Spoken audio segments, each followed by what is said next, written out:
What do you read in there? So imagine getting a kind of a 40-page letter, cease and desist, you must immediately stop selling your product. When you don't have experience in something, it can all sound very, very scary. It was kind of fear of, have we missed something and done something wrong?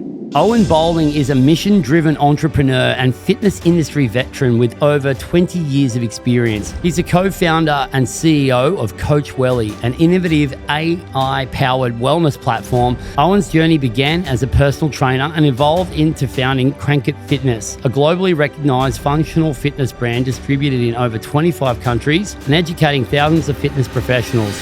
When you're busy running your business and life is happening, you have an idea like that and you don't have the capacity or the time to really make anything happen of it. So something that happened that was incredibly crucial was I injured my knee quite badly. I fell through his roof and I think I was laid up for like 2 weeks. And so this idea starts to percolate and I'm in bed, sketching stuff out and writing down ideas and getting quite excited about this thing because suddenly I had time and space to allow the creativity into that. I think there's really something in that. We're all so busy hustling and working and doing life and sometimes you just need to pause. You got your first legal letter from America, this big 40-page letter, right? And it would have been full on at the time. Like you said, you were shitting yourself. So you're in this very low moment. I'll cut to the punchline because last year we actually had to shut that business down. And the competitor that had been alleging that you'd been in breach and weren't, had gone into bankruptcy. What's your advice to someone else that finds himself in that low moment again, where the dream looks like it's about to be derailed in 3 words? For me, there's a really strong tie back to almost everything that I've done in relation to having a positive impact on people's lives. So I had a mantra a few years ago that I came up with. What am I here for? What's the point of all of it? I often say to myself is, if you're not having fun, what the fuck's the point? Owen, welcome to Flow Zone. Thanks, Mark. Great to be here.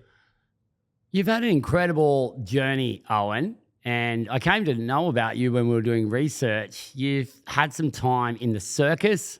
You've had some time as a semi-pro soccer player in Italy. And prior to Coach Welly, the business that you co-founded, Crankit Fitness, went global. Let's start there. Tell us about Crankit Fitness and what was working so well that it went global. Well, it's an interesting story because I started that as a personal trainer, but I was busy running a personal training business at the time. Mm-hmm. And the link back to the circus was I had this passion for body movement based on my time in the circus as a kid. And so when I discovered this style of training called suspension training, it really resonated with me.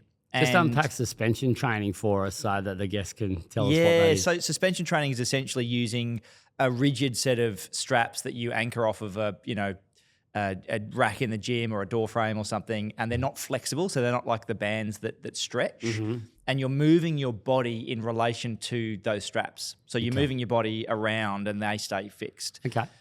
So it really connected with me as a trainer. I was using a couple of the existing products at the time in about 2008, 2009 with my clients. Mm-hmm. But I had this idea that I didn't really like the designs and I thought I could do this better. Now, of course, when you're busy running your business and life is happening, you have an idea like that and you don't have the capacity or the time to really make anything happen of it. So something that happened that was incredibly crucial was I injured my knee quite badly at that time. I was helping a friend do a house reno and I fell through his roof. Oh. And the classic reason the Australian male gets hurt trying to be a tradie on the weekend. That's right. So I had surgery and I think I was laid up for like 2 weeks. And so this idea starts to percolate. And I'm in bed, sketching stuff out and writing down ideas and getting quite excited about this thing because suddenly I had time and space to allow the creativity into that little seed to grow. And I've reflected on that over the years and I think there's really something in that. We're all so busy hustling and working and doing life and sometimes you just need to pause and give yourself that space. I went and saw a friend of mine who ran a design company who was a previous client and showed them the concept. And I had no business experience at this point. So I was running a personal training business, but that's pretty lightweight stuff. And so they said to me, look, go and get freedom to operate advice from a patent lawyer. Mm-hmm. So see if your design is actually free to make and it's not covered by patents, et cetera, and write a business plan and then come back to me. So I went and did those things and it turned out, the design was unique and novel and then I went back to my friend and they said, "Oh, this is impressive. We'll help you." So they helped design the product. They were one of the top turnkey design companies in Australia. Helped me source manufacturing, etc. So I started that in 2010, and just really, as I said, didn't know anything, but just kept learning. What we figured out quite quickly was that the product, when you give it to people, even to trainers that are very good at what they do, they didn't really know how to use it fully. So we knew we had to create an education platform to train personal trainers in how to use the tool properly. That was really going to be fundamental to it succeeding. Okay, so this product, so how do you describe the product that we're talking about here? What's the first one that you made? Yeah, so they're called crank-it straps. Yeah. And it's essentially, imagine like gymnastics rings. Yeah. So you've got two straps hanging down with handles at the bottom. Yep.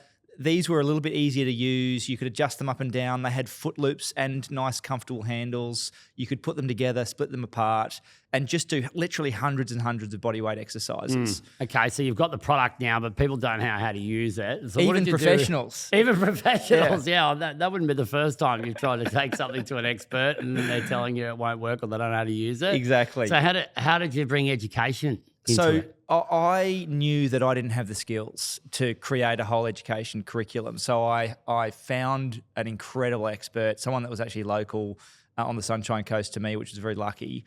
And I pitched him on coming on board. The hilarious thing is he wasn't actually convinced. So he just charged me an hourly rate to help him to start with. But then over time, I sold him on the vision and he kind of bought in properly.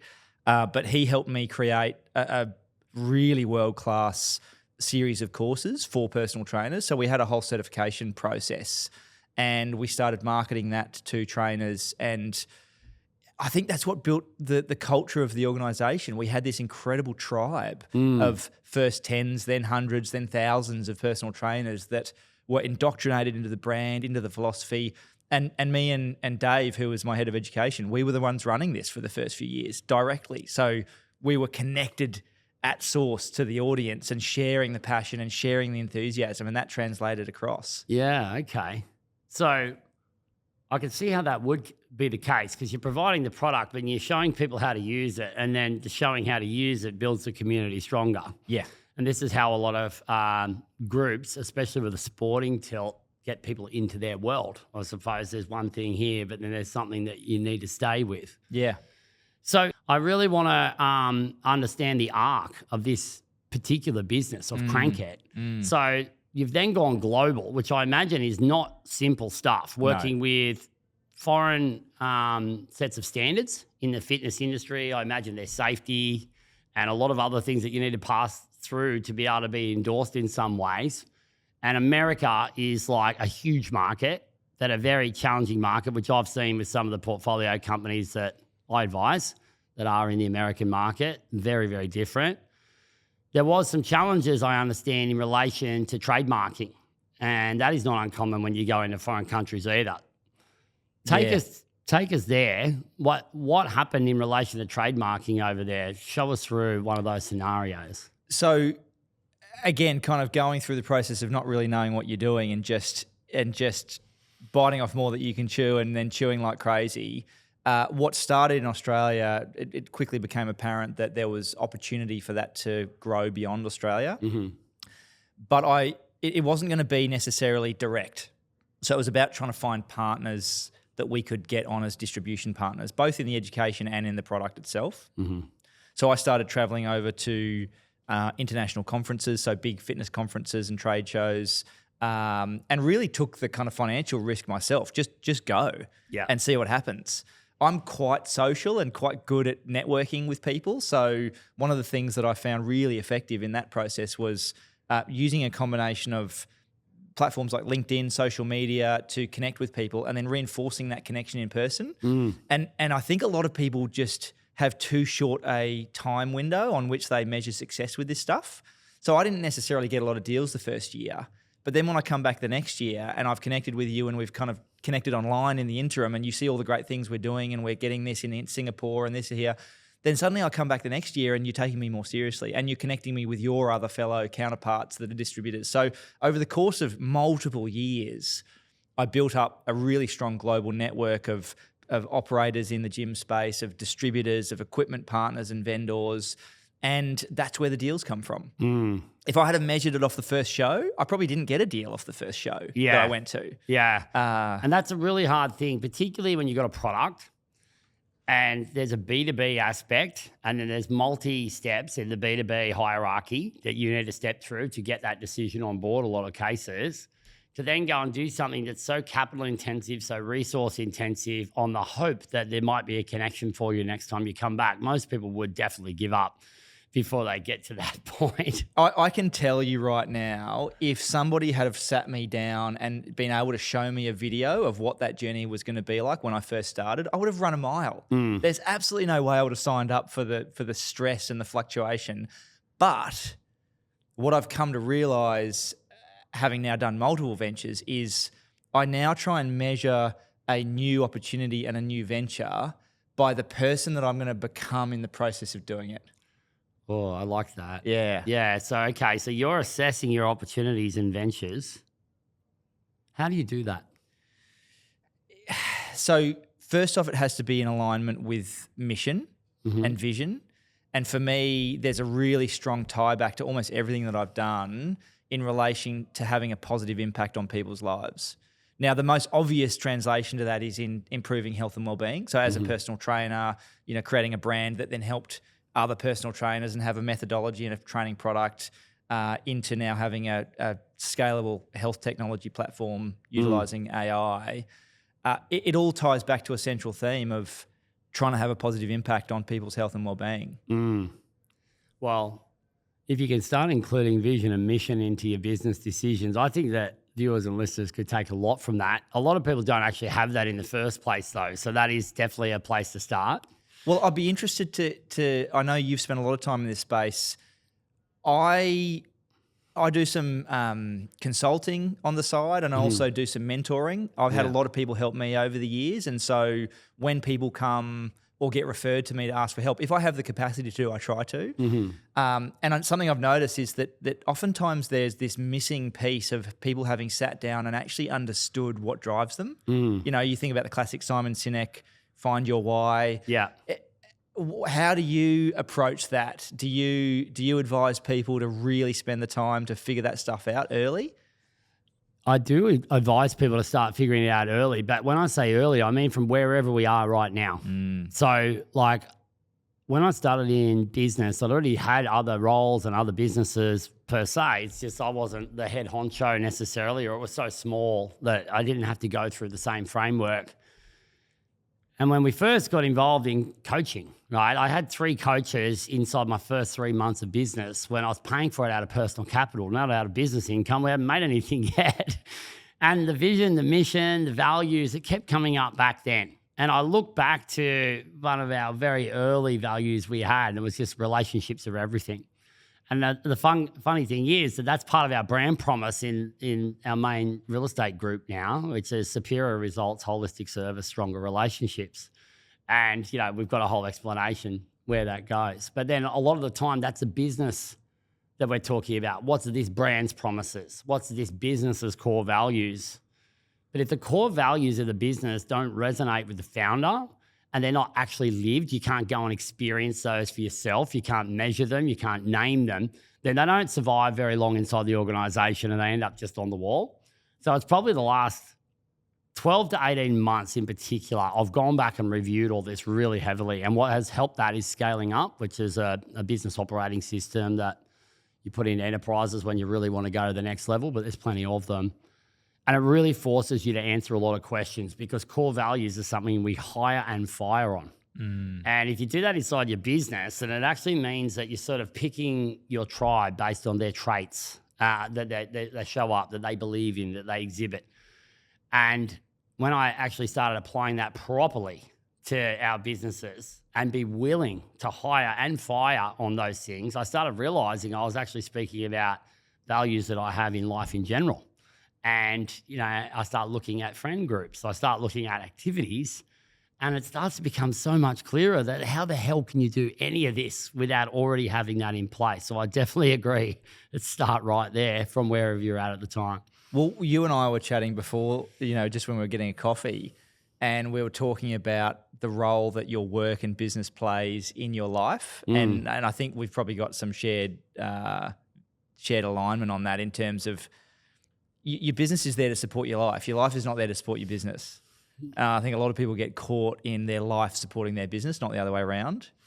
Yeah, and I think that is something that's been talked about a lot. And I suppose there's two ways I could go down on this path. One of them is the work-life balance path, which is like you get a lot of this in fitness, and I'm probably not going to take it there right now. Yeah. Also to save our listeners from it a little bit, because it's very opinion-driven. It's almost like a political kind of view. But then there's the other side of it is like your personal brand. And it's like I've learned this in recent years that our personal brand is not our business, even though it might be really closely aligned.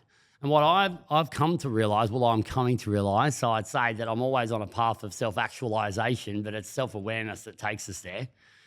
And we just follow and we listen to the cues better and we see how things align. And that's part of what Flow Zone's about, is that I look at like me as a person, and I did this with Shannon Kennedy, who's been a guest on here recently, as she's got the life plan, a toolkit for doing your own vision board, and a book she wrote. And we did this little vision board exercise, and it's like, take away your business and what must exist first, and it's health. It starts there, right? Now, health's got 4 types to it. We've got kind of our physical health, we've got our mental health, we've got our emotional health, and we've got our spiritual health, or, connectedness to the whole, whichever way you want to look at that. And you can have definitions that run off the side.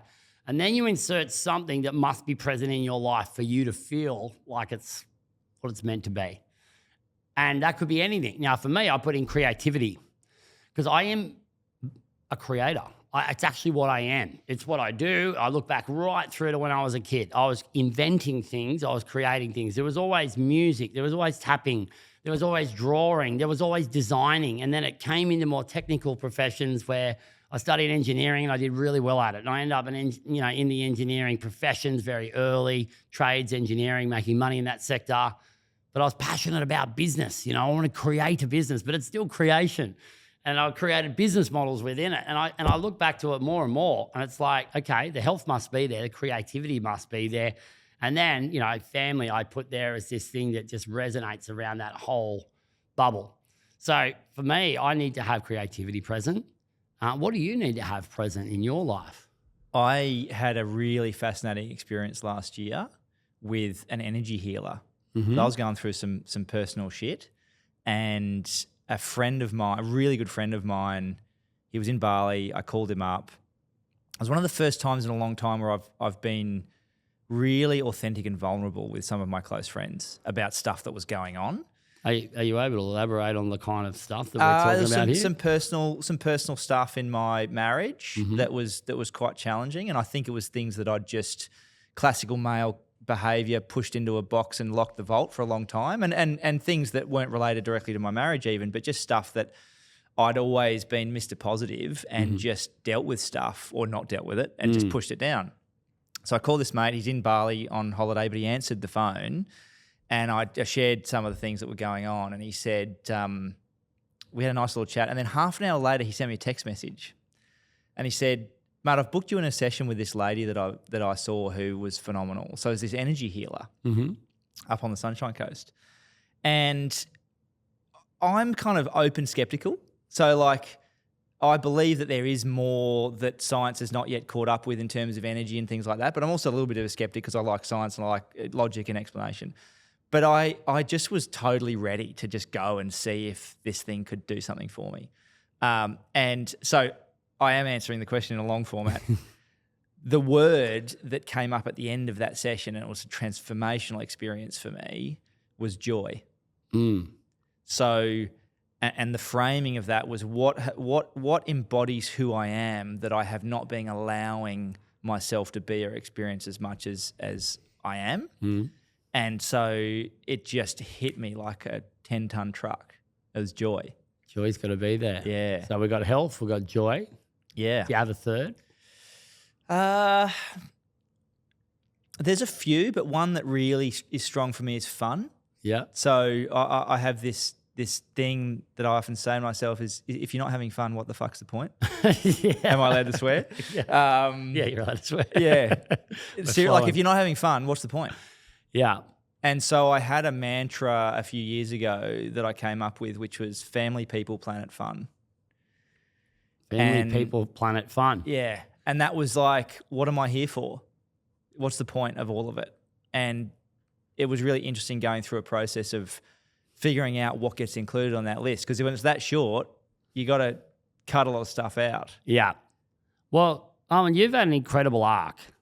You've lived a lot of lives, and not all of the stages of that have been fun. No. It's not all sunshine and lollipops all the time. And in doing a bit of research around that patent issue with a global giant in the fitness products industry versus your global company doing fitness products that you founded with Crank It Fitness,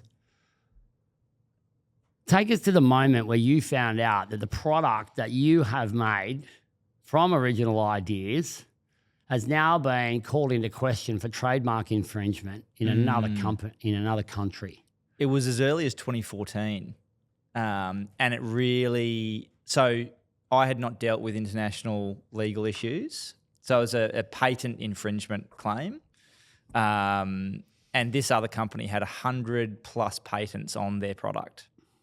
So a significant number of patents across every variation you could possibly imagine. Now, over the subsequent 10 years, we battled. We were a little Aussie battler, against a big American, quite literally, against a big American corporation, and punched above our weight. Had really good legal advice. But I do remember that I got the first legal letter. I was sitting at my kitchen bench. I didn't have lawyers for them to send it to. Normally, your lawyers are the ones that receive these letters. I didn't have lawyers at that time. We were about 3 years into the process. And I remember opening this very intense legal letter and nearly shitting myself, really, really thinking, oh my God, what is this? What kind of things was it saying? I'm just trying to take the listener there. What do you read in this? So imagine getting a kind of a 40-page letter, which is all around cease and desist. You must immediately stop selling your product, and every variation of threat under the sun in terms of court and legal action and suing and this, that, the other, written by lawyers that are very good at being convincing. And it was a great lesson in, when you don't have experience in something, it can all sound very, very scary. And then you go and see an actual professional and they help you understand the tactics that are being used and what your actual liability is and some strategies to respond. And it kind of takes all of the fire away from it. Wow. Yeah, I can imagine. So what was running through your mind when you first got that letter? I'd always worked really hard knowing that they were there to make a product that was different and that stood on its own 2 feet and was better, that we truly believed that we had a better product. So it was kind of fear of, have we missed something and done something wrong? So you went straight back internal, taking ownership totally. For this. This is on me. Typical entrepreneur. And then I think, again, that lack of experience. So not understanding the tactics of business and going, this is a business tactic. This is not necessarily, it's not always based on truth or anything. This is just a tactic. And the reason, we figured out slightly after, the reason that they sent that letter was because we won a massive gym chain off them in Asia. Okay. Across all of Asia. Now they've got some pain. They've got a reason to be upset. That's right. It might not be because of that. They could have lost the account a million different ways, but you've won a gym chain and suddenly it's because you've done the wrong thing in a patent years ago. Well, no, so we actually hadn't. This is the thing. Well, that's what they're trying to allege. Exactly. Yeah. That's what I'm getting at. And so over a 10-year period of back and forth, none of this was provable. And look, I'll cut to the punchline because last year we actually had to shut that business down. Oh. And the reason for that was, one of the reasons, COVID hurt the business. So it was largely a commercial distribution business. So we were selling to distributors that were selling to gyms and commercial customers. Now in COVID, the gyms all shut. Yeah. So all of the supply of commercial product went out the window. Plus you couldn't get anything shipped anywhere. Couldn't get anything shipped. We attempted to pivot to a direct-to-consumer model for the interim while COVID was happening, and we did that somewhat successfully. But like a lot of companies in the fitness space, the demand for the personal fitness products went up drastically for a period, and then they kind of normalized again. And so it wasn't enough to counteract the loss in the commercial business. So COVID hurt the business, and it was sort of, stumbling along a little bit post-COVID. And then the same thing happened to this company in America, and they actually went into bankruptcy. Right. So the competitor that had been alleging that you'd been in breach and weren't had gone into bankruptcy. So how did they end up opening this back up again? Well, so the funny thing about bankruptcy in the US versus here, and if your listeners are dealing with international trade, this is quite good to know. Bankruptcy in Australia is pretty serious. It kind of means the end of everything. In America, it's often used as a debt restructuring mechanism. So essentially, you can wipe off millions of dollars of unsecured and even secured debt and almost start from scratch. I don't love it as a system, but it exists over there. So this company went into what is called Chapter 11, and they got acquired for cents on the dollar, wiped off, somewhere between $20 and $30 million worth of debt, and got acquired by a private equity-backed group or individual.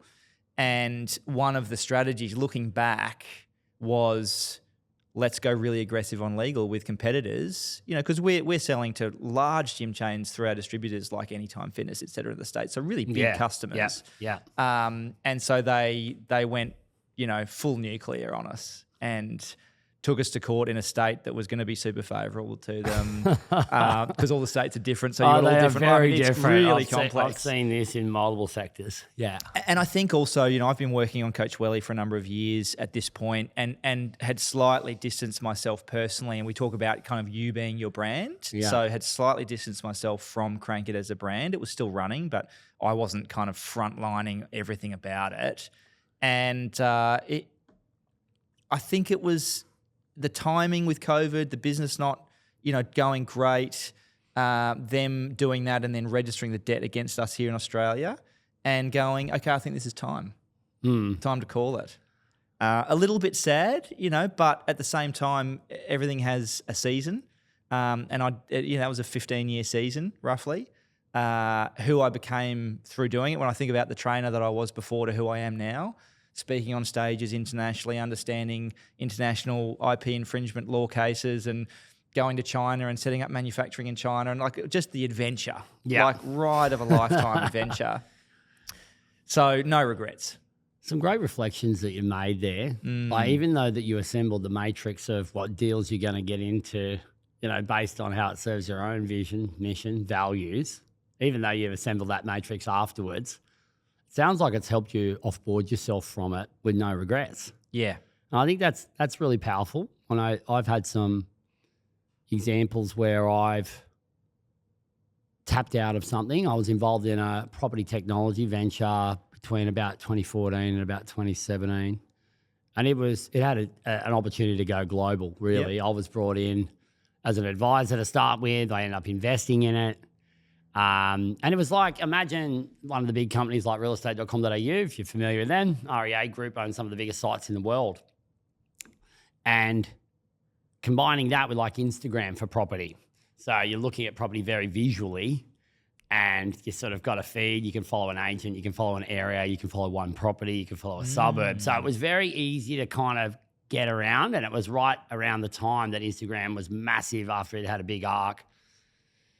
So it made sense to me. I could sort of see things changing in the landscape and I dialed in and I got involved and the traction was real. But there were some typical things that you learnt when you get into scaling ventures later, especially tech scaling ventures, about what part the founders play and then what part the executive team plays and then what part the sort of go-to-market team plays.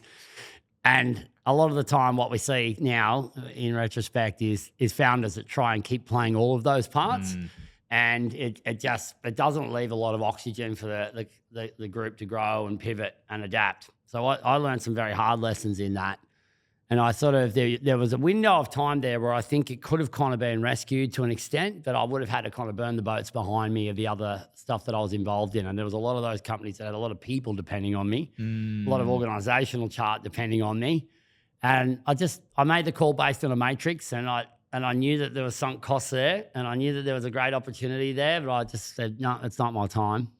I don't love sunk cost fallacy. Yeah. I don't. I think it lends people to making a lot of bad decisions. Yeah, tell me about your outlook on it.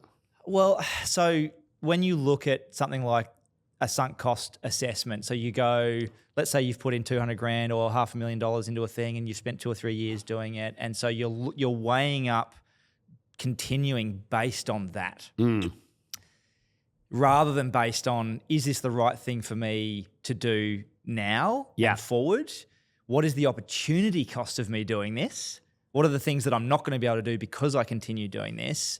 But I think the fact that you've invested that money and you see it kind of as loss aversion, and we hate loss aversion as humans, I actually think it skews people's thinking to be not as clear as it should be. Yeah. And oftentimes the right thing is to cut. Yeah.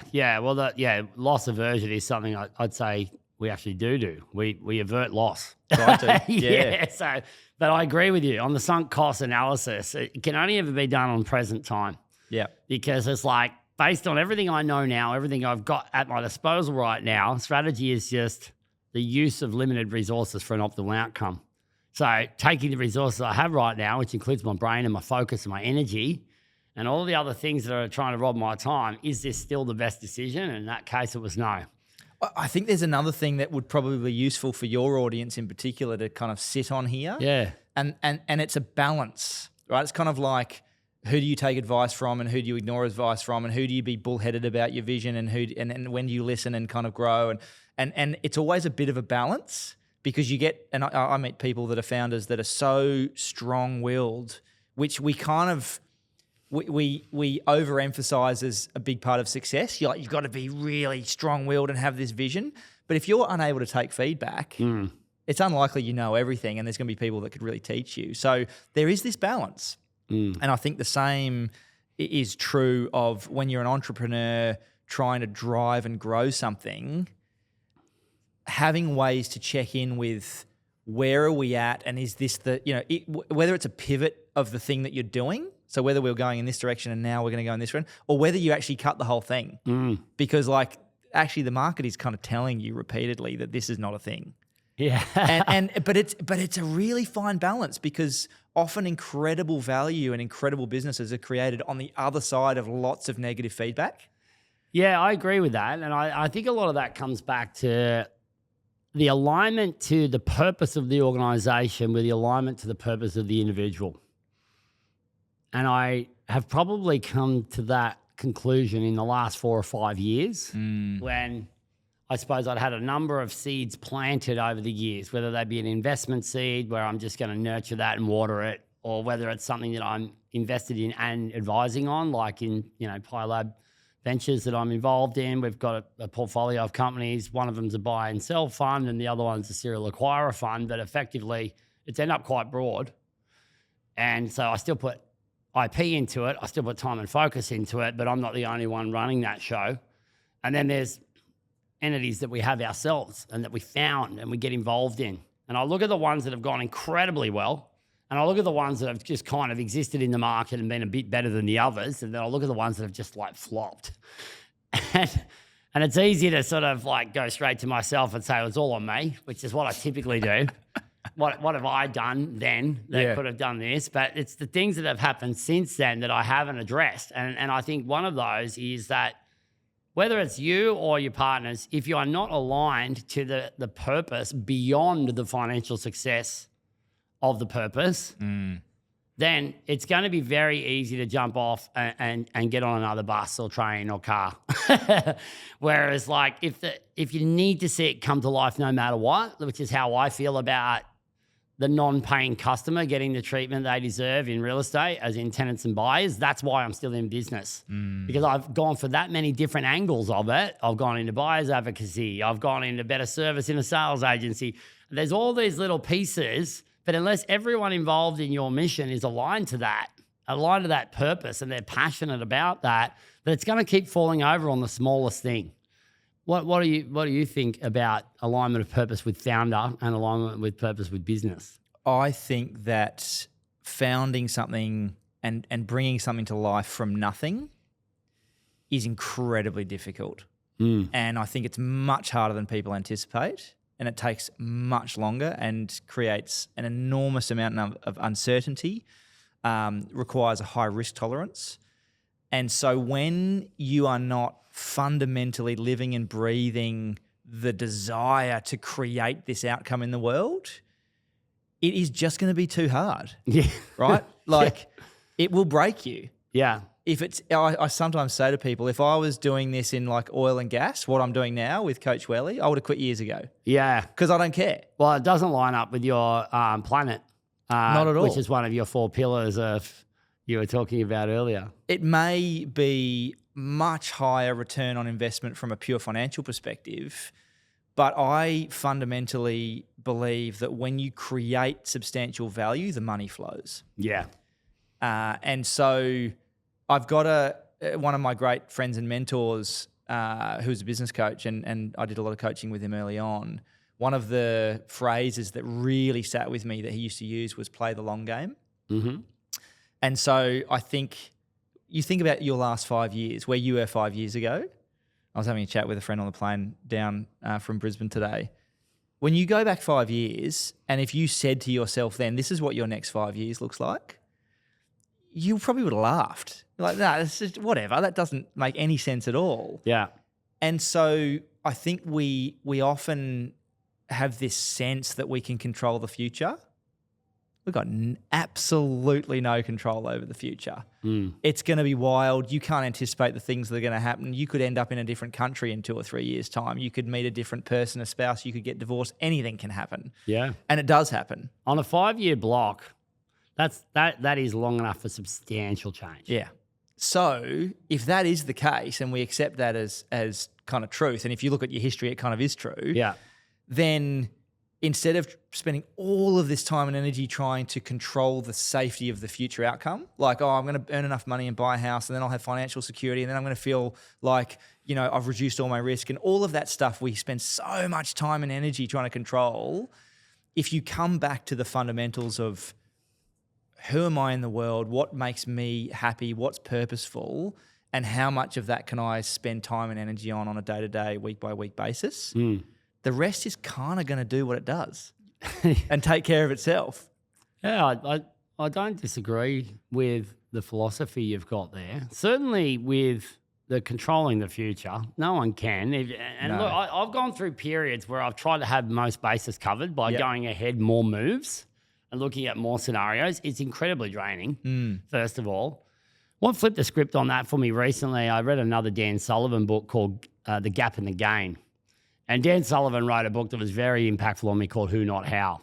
Strong recommendation on that one. But The Gap and the Gain has a similar resonance. So he's partnered up with Dr. Benjamin Hardy. He's a psychology professor. And he's a real up-and-comer, and this is part of the whole story of the book. That the gap and the gain is around happiness can only really be measured retrospectively. Because happiness... it can only be relevant relative to a point. Am I happier than I was? Am I happy with what this outcome is? And if we try and measure it forward all the time, then we're measuring against our ideals, which is like big for stretching your thinking when you set a goal. But if you're measuring against an idealistic outcome, there's always going to be a gap, and it's a gap towards what ideal looks like. So we could be left thinking we haven't achieved anything. We've just got the gap remaining. We're focused on the gap. We're in the gap. So it's like, I would have liked to have such and such. And you see it with really top sports players. Mate, great game today. I really would have liked to have scored a couple more goals. Or, geez, I really can't believe I dropped the ball, as I was running down the try line. It could have been their 30-second try or 12th goal in soccer or, 55th point in NBA. But they're still talking about what they wish they did instead. Whereas if you compare it to the gain and you look back 5 years from now and you say, look at the experience I've gained, look at the lessons I've gained, look at the growth I've had, then that's all true because it is there. It's not this thing you're comparing against because that was just an apparition. Yeah. Oh, there's so much in that. So I talk sometimes about, and it's not my term, I don't know where I read it first, but the happiness fallacy. Yeah. So, and particularly in the Western world, we have this repeated internal dialogue that says, I'll be happy when. And if you ever catch yourself saying, I'll be happy when, some future thing happens. Yeah. I get the job, I kiss the girl, I get married, I buy the house, I upgrade my car, whatever it is, right? Yeah. It could be a million things. Essentially, you're forecasting happiness to an outcome. Yeah. So it's outcome reliant. So if you don't get it, that means you're not going to be happy. Very easy to be let down, have frustration, and then resent something. And in addition to that, not only is it that bad, because oftentimes you don't get the thing, when you do get the thing, Yeah. and ask anyone that's been very wealthy and achieving lots of material success, you ask them, oh, did that give you the happiness that you thought it would? Almost universally, they say no.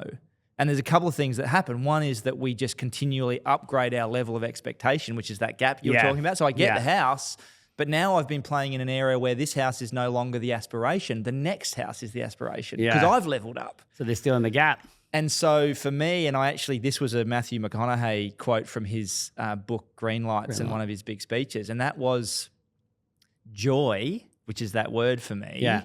Joy is in the process of doing what you're fashioned to do. It's not result reliant. Definitely. Yeah. And I love that. I resonate with that as well. And look, the easiest way I'll say that one is like be to have rather than have to be. Because if I be the thing, then I'll be doing the things that is, and I'll have anything that's important to that being. Whereas if I leave it the other way around, when I have this, then I'll be doing these things, then I'll be happy. Well, if I don't reach that thing, then I'm never there and constantly in the gap. I do think, and this may be a controversial opinion, I think we idolize sports people probably too much.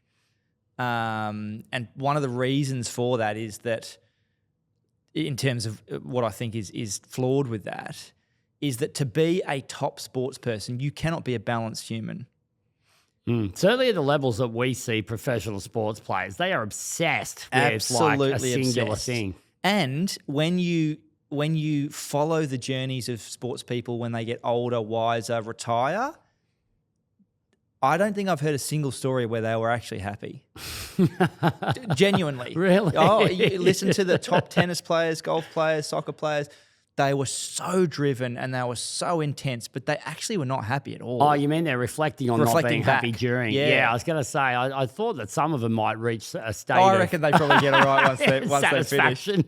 But I think, like you think about having children. So I've got two kids, 9 and 11, and having played semi-professional football, if I had have gone back to my 25-year-old self, I probably would have absolutely said, oh, yeah, I want them to be a professional sports person if they can be. Yeah.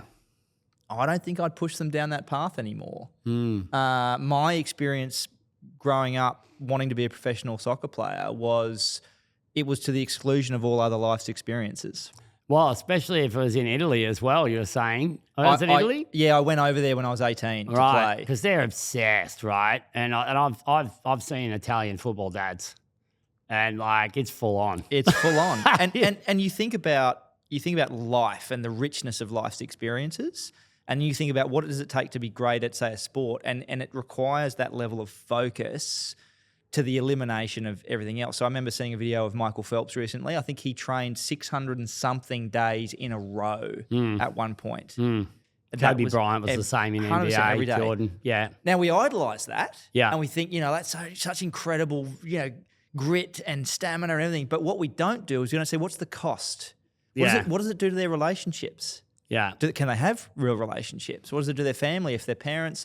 There's all these other areas. Now, I think there is a place in the world for the Mavericks and the sports people, et cetera, but I don't know that we should necessarily idolize that for ourselves without understanding the cost. Yeah, and I think a lot of those costs are going to start opening up for people as we go forward. You spoke just before about risk and heading into a level of risk and being convicted before going into it.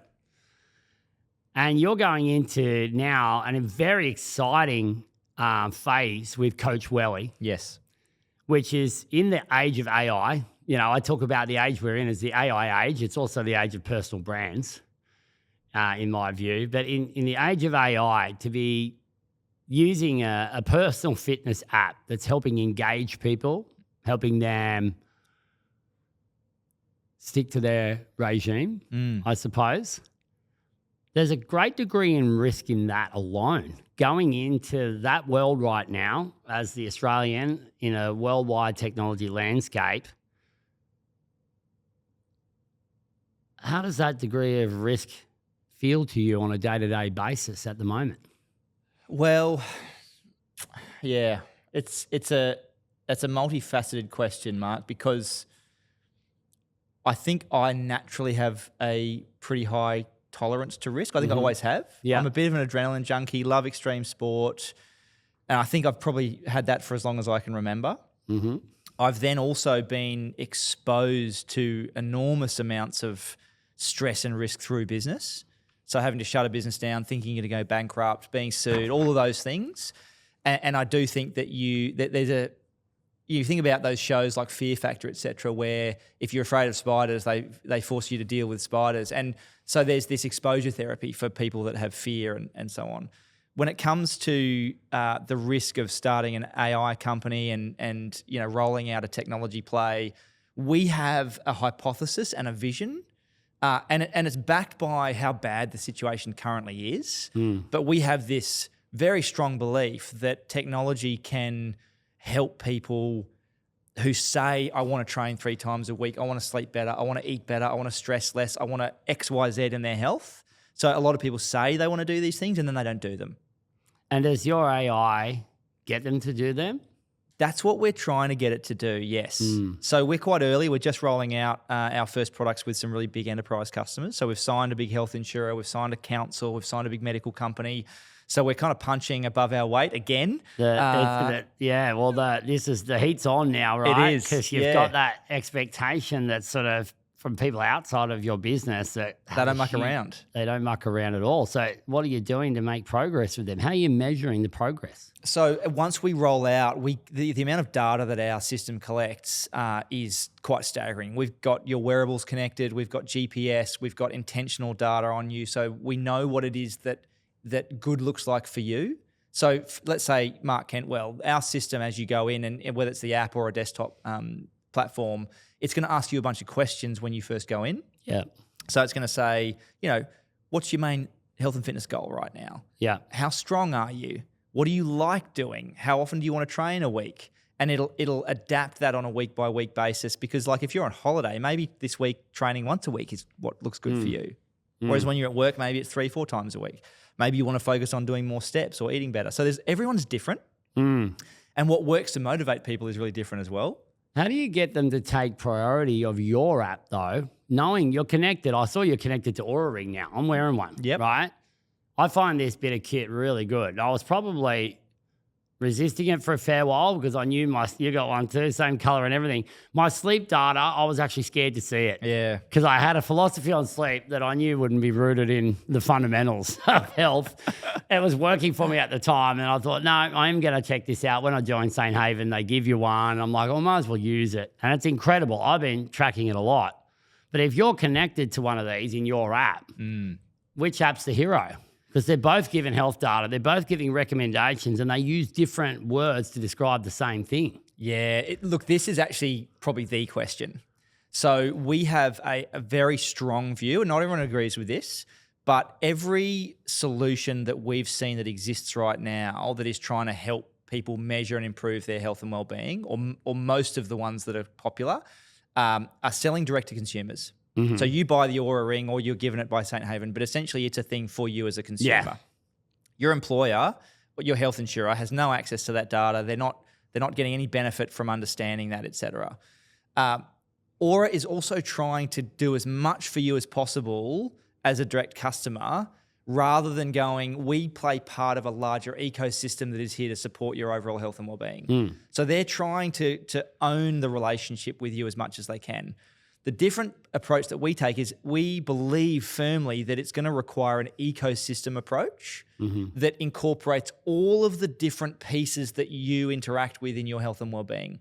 So we want wearable data, we want the apps, we want the gym visitation, we want the health insurance information, we want the medical records, we want the doctor's consultations and sharing that data across. So we become the centralized platform that pulls all of those pieces together, makes sense of them. So we'll take your Oura sleep score, we'll pull it in, but we'll make sense of it based on what you said was important to you. And based on what you're actually doing versus what you said you want to do. So let's say you want to train 3 times a week and you're trying to build muscle and so on.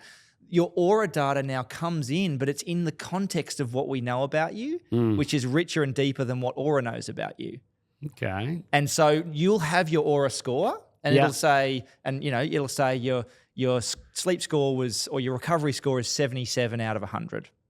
And it'll give you some light recommendation, right? So it'll give you some text prompt of, maybe take it a bit easy today. Yeah. But that's kind of where it ends.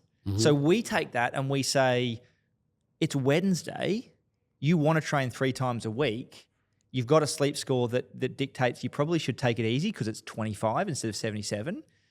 Not only are we going to say you should still do something, but we're actually going to give you the content. So we've got the yoga, we've got the Pilates, so we could give you a breathing meditation exercise. Now, when you combine that with the fact that we're not selling to you, we're selling to your employer or your insurer or your gym, we're selling to the business that has a benefit from having you engage in healthy behaviors, it then adds another layer of so you don't have to pay for this.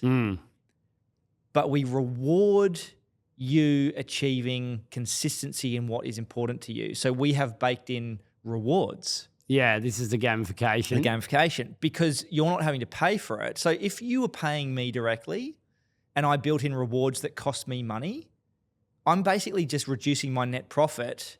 And so I'm always trying to reduce the amount of money I spend on delivering the service to you. When the business pays, they're more incentivized to give you as much value as possible to get you to stay consistent on those behaviors. Because guess what the ROI is for a business?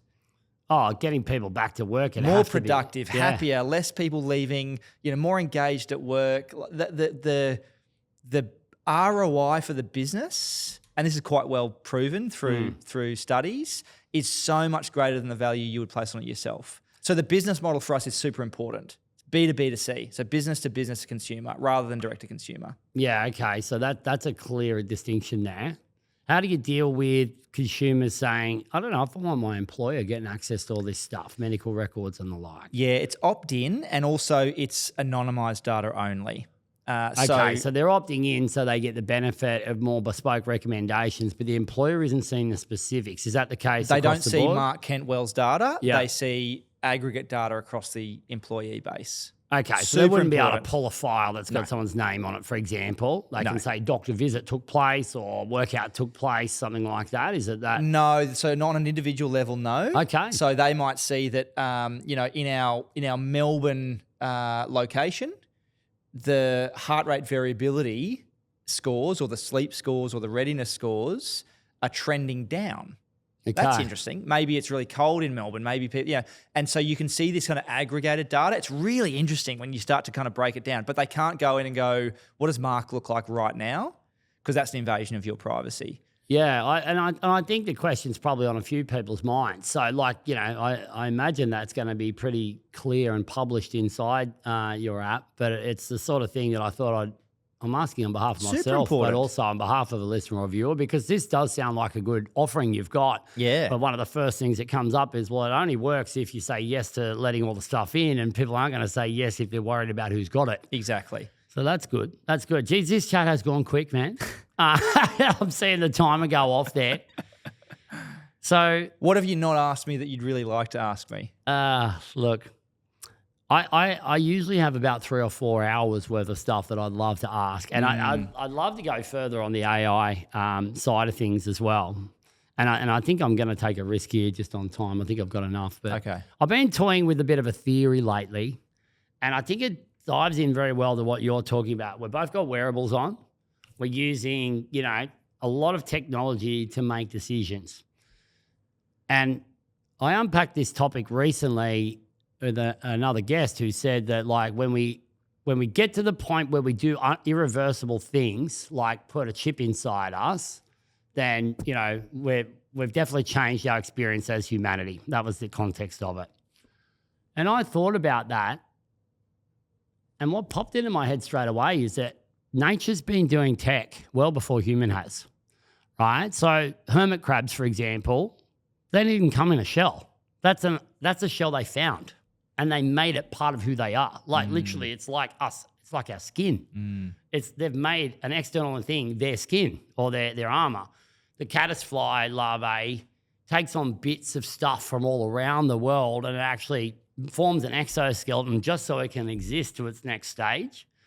And then there's animals all around the world that use like parts as tools, like dolphins. They use sea sponges to forage without hurting their nose, and it actually gets them a different form of nutrient that sort of almost ends up forming another species of dolphin because they can access more nutrients than the other.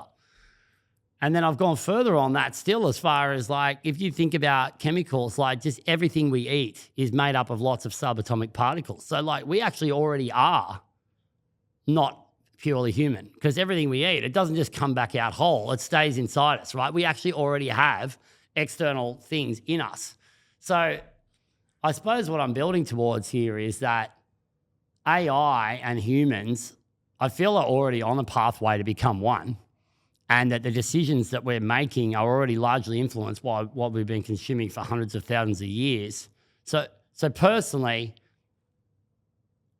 I'm of the view that we're going there anyway. What's your view about, this AI thing, people being concerned about taking instructions or advice from AI, especially when it comes into health and wearables? Talk about opening our can of worms. Just before we fantastic. knock off. Yeah, that's our wrap-up question.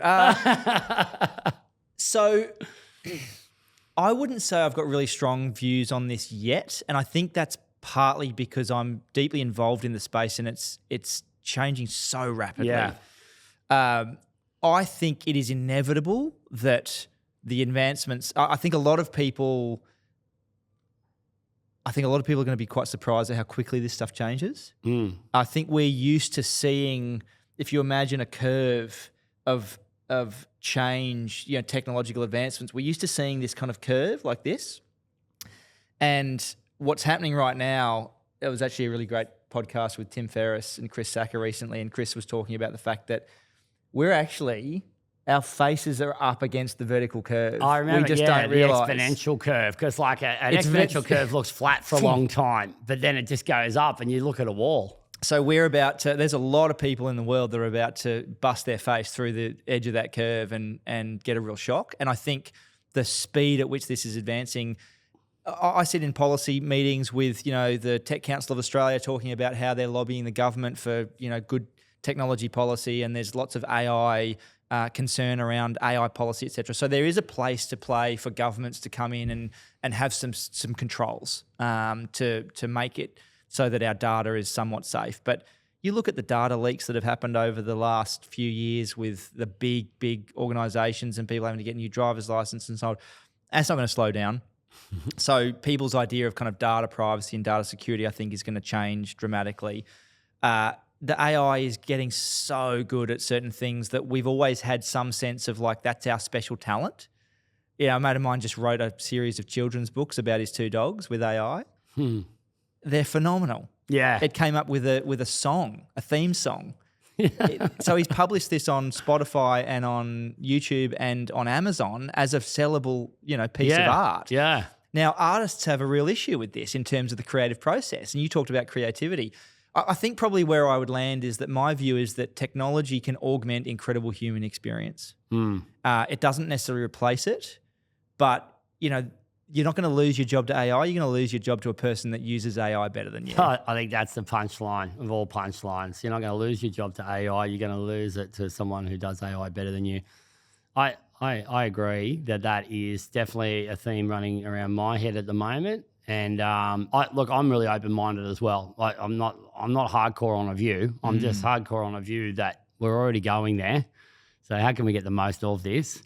And this is an example. I'm using it every day. I know my sleep's gotten better since I've been wearing this wearable. It's not the first wearable I've worn. I've had Fitbits and that as well, but they just haven't been integrated into my life enough for me to continue. And I haven't had as much faith in what's been coming through that it means something to me. So I will leave our audience with this one question, and it's just going to take you back to when you're early in your journey and you said you didn't really know what was going on. You were a founder.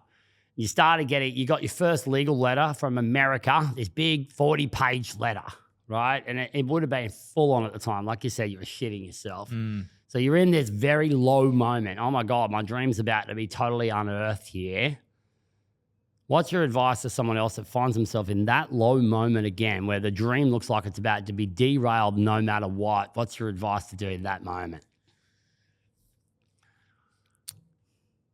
3 words. 4 words. Trust, let go, enjoy. I love it. That's so great. That just sums up what we've just encapsulated in this very power-packed conversation.